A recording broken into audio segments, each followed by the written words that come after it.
वर्तमान में गुजरात के 10 सबसे दबंग नेता। नंबर 10 पर आते हैं जिग्नेश मेवाड़ी जी। गुजरात की एक तरफा राजनीतिक पिच पर जहां विपक्ष के बड़े बड़े सूरमाओं के विकेट गिर चुके हैं, वहां जिग्नेश मेवाड़ी जी अकेले क्रीज पर टिके हुए हैं। गुजरात जैसे राज्य में जहां सत्ता पक्ष का एक छत्र राज है, वहां एंटी एस्टेब्लिशमेंट यानी सरकार विरोधी राजनीति करना लोहे के चने चबाने जैसा है। जिग्नेश मेवाड़ी जी अपनी आक्रामक भाषण शैली और ज़मीनी आंदोलनों के लिए जाने जाते हैं। सोशल मीडिया पर उनके वीडियो खूब चलते हैं, जिनमें वे सीधे सरकार की नीतियों की धज्जियां उड़ाते नजर आते हैं। दलित और युवा वर्ग के बीच उनकी पकड़ मजबूत है। राजनीति के गलियारों में चर्चा रहती है कि भले ही विपक्ष के पास विधानसभा में संख्या बल कम हो, लेकिन जिग्नेश मेवाड़ी जी अकेले ही सदन में हंगामा खड़ा करने का दम रखते हैं। उनका यह बेबाक अंदाज ही उन्हें इस लिस्ट में बनाए रखता है, क्योंकि वे आंखों में आंखें डालकर सवाल पूछना जानते हैं।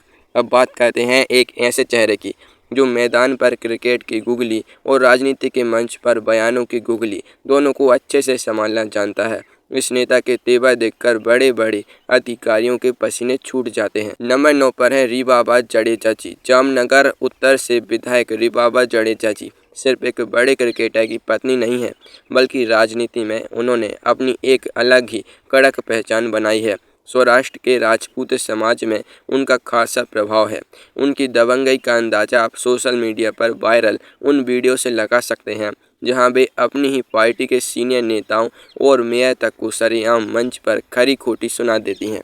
अधिकारियों को काम के प्रति ढिलाई बरतने पर ऑन स्पॉट झाड़ लगाना उनका सिग्नेचर स्टाइल बन चुका है। रिबाबा जडेजा की यह बेबाकी जनता को खूब पसंद आती है, क्योंकि लोगों को लगता है कि कोई तो है जो सत्ता में होकर भी गलत के खिलाफ आवाज़ उठा रहा है। वे राजनीति के बने बनाए नियमों को तोड़कर अपनी शर्तों पर काम करना पसंद करते हैं। लेकिन गुजरात की राजनीति में सिर्फ तेवर ही काफ़ी नहीं होते, कभी कभी पुराना तजुर्बा और सही समय पर पासा पलटना सबसे बड़ी ताकत बन जाता है। अगला नाम एक ऐसे ही दिग्गज का है जिसने पूरी लाइफ एक पार्टी को दी, पर जब समय आया तो बाजी ही पलट दी। नंबर 8 पर आते हैं अर्जुन मोढवाडिया जी। सौराष्ट्र की राजनीति के इस सबसे बड़े खिलाड़ी को नज़रअंदाज करना नामुमकिन है। दशकों तक कांग्रेस के मजबूत स्तंभ रहे अर्जुन मोढवाडिया जी ने जब देखा कि वहां नाव डूब रही है, तो उन्होंने सही समय पर सही फैसला लिया और भाजपा का दामन थाम लिया। उनकी ताकत का अंदाजा इसी बात से लगाया जा सकता है कि भाजपा में आते ही उन्हें सीधे कैबिनेट मंत्री का पद सौंप दिया गया। पोरबंदर और उसके आसपास के तटीय इलाकों में अर्जुन मोढवाडिया जी का अपना एक अलग साम्राज्य है। वहाँ पार्टी का सिंबल मायने नहीं रखता, लोग सीधे अर्जुन मोढवाडिया जी के नाम पर वोट देते हैं। ओबीसी और मेर समुदाय के बीच उनकी पकड़ इतनी मजबूत है कि उनके विरोधी भी उनसे टकराने से पहले 10 बार सोचते हैं। वे चलती हुई हवा का रुख भांपने में माहिर हैं। सौराष्ट्र के ही तटीय इलाकों से एक और ऐसा नाम आता है जिसके बारे में कहा जाता है कि गांधीनगर में मुख्यमंत्री की कुर्सी पर कोई भी बैठे, लेकिन इस नेता का रुतबा कभी कम नहीं हो सकता। नंबर 7 पर है परसोत्तम सोलंकी जी। इन्हें गुजरात की जमीनी राजनीति का असली और पारंपरिक दबंग कहा जाता है। सौराष्ट्र के कोली समाज पर परसोत्तम सोलंकी जी का एक तरफा राज चलता है। गुजरात की राजनीति का यह सीधा गणित है कि जो कोली समाज को साधेगा वही सत्ता पर राज करेगा, क्योंकि राज्य में इस समाज की आबादी लगभग 20% है। परसोत्तम सोलंकी जी इसी वजह से हर सरकार में मंत्री पद की गारंटी माने जाते हैं। उनका स्वास्थ्य भले ही उतार चढ़ाव भरा रहा हो, लेकिन उनका राजनीतिक स्वास्थ्य हमेशा दुरुस्त रहता है। आलाकमान भी उनके प्रभाव के सामने हमेशा नरम रुख अपनाता है। उनके गढ़ में उनकी तूती बोलती है और वो बिना किसी शोर शराबे के अपने समाज के दम पर किंग मेकर की भूमिका निभाते हैं। जमीनी रसूख वाले नेताओं के बाद अब बात करते हैं उस शख्स की जिसके कंधों पर दुनिया की सबसे बड़ी राजनीतिक पार्टी के गुजरात संगठन को चलाने की भारी भरकम जिम्मेदारी है। नंबर 6 पर आते हैं जगदीश विश्वकर्मा जी। 2026 के नए राजनीतिक घटनाक्रमों के बाद गुजरात भाजपा के संगठन में इनका कद बहुत तेजी से बढ़ा है। प्रदेश अध्यक्ष के रूप में जगदीश विश्वकर्मा जी के पास इस समय राज्य की सबसे शक्तिशाली चुनावी मशीनरी का रिमोट कंट्रोल है। वे पर्दे के पीछे रहकर काम करने वाले एक शांत रणनीतिकार हैं, लेकिन संगठन के अंदर उनके फैसलों की हनक साफ दिखाई देती है। लाखों कार्यकर्ताओं की इस विशाल नेटवर्क को बिना किसी गुटबाजी के संभालना और दिल्ली दरबार की उम्मीदों पर खरा उतरना कोई आसान काम नहीं है। जगदीश विश्वकर्मा जी का प्रशासनिक नियंत्रण इतना कड़ा है कि पार्टी के भीतर अनुशासन तोड़ने वालों पर तुरंत गाज गिरती है। वे चुपचाप अपने पत्ते खेलते हैं और उनका हर फैसला विरोधियों को चारों खाने चित कर देता है। लेकिन इस अभेद्य सांगठनिक किले को जिस इंसान ने अपने खून पसीने से सींचकर खड़ा किया था, वो अब दिल्ली में बैठकर पूरे देश का जल स्तर संभाल रहा है। आखिर कौन है वो रिकॉर्ड ब्रेकर नेता? नंबर 5 पर हैं CR पाटिल जी। नवसारी से देश की सबसे बड़ी चुनावी जीत का वर्ल्ड रिकॉर्ड बनाने वाले CR पाटिल जी को संगठन का लौह पुरुष कहा जाता है। हालांकि अब वे केंद्र सरकार में जल शक्ति मंत्री के रूप में बड़ी भूमिका निभा रहे हैं, लेकिन गुजरात की राजनीति में उनका सिक्का आज भी चलता है।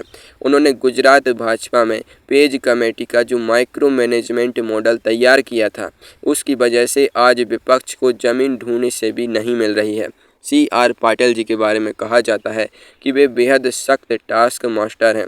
उनके कार्यकाल में बड़े बड़े सिटिंग विधायकों और सांसदों के टिकट एक झटके में काट दिए गए और किसी की चूं तक करने की हिम्मत नहीं हुई। उनका यह कड़क अंदाज ही उन्हें इस लिस्ट में नंबर 5 पर लेकर आता है। संगठन के इन बड़े सूरमाओं के बाद अब नजर डालते हैं उस चेहरे पर जो राज्य की सबसे बड़ी संवैधानिक कुर्सी पर बैठा है। स्वभाव से बेहद शांत लेकिन फैसलों में बेहद सख्त। नंबर 4 पर आते हैं मुख्यमंत्री भूपेंद्र पटेल जी। पहली नज़र में भूपेंद्र पटेल जी बहुत ही सरल और सौम्य नेता दिखाई देते हैं, लेकिन राजनीति में जो दिखता है वो हमेशा सच नहीं होता। उन्हें मृदु मगर दृढ़ मुख्यमंत्री कहा जाता है। गुजरात की राजनीति का सबसे बड़ा पावर सेंटर यानी पाटीदार समाज पूरी तरह से भूपेंद्र पटेल जी के पीछे खड़ा है। बिना किसी विवाद के, बिना किसी बड़ी बयानबाजी के पूरी खामोशी से राज्य के प्रशासन को अपने कंट्रोल में रखना उनकी सबसे बड़ी USP है। जब आलाकमान ने रातों रात पूरी कैबिनेट बदल दी थी, तब भूपेंद्र पटेल जी को कमान सौंपी गई थी और उन्होंने साबित किया कि वे एक लंबी रेस के घोड़े हैं। बड़ी बड़ी फाइलों पर उनके साइन होते ही बड़े बड़े अधिकारियों की लाइन लग जाती है। उनकी यही खामोशी, दबंगई उनकी असली ताकत है। अब हम वीडियो के उस हिस्से में पहुंच चुके हैं जहां से गुजरात की राजनीति का पारा अचानक 100 डिग्री पर पहुंच जाता है।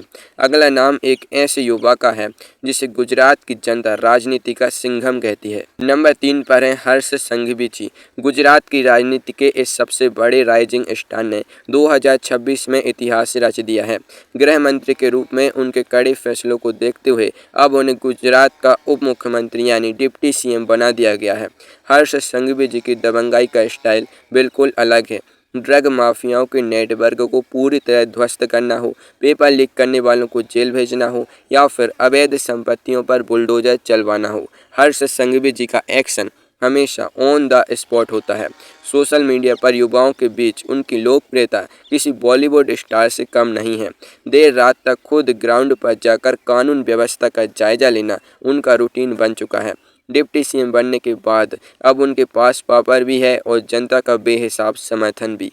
वे इस लिस्ट के सबसे डायनेमिक नेता हैं। अब बात करते हैं उस महारणनीतिकार की जिसके नाम से ही विरोधी पार्टियां अपने चुनावी दफ्तरों पर ताले लगाने की सोचने लगती हैं।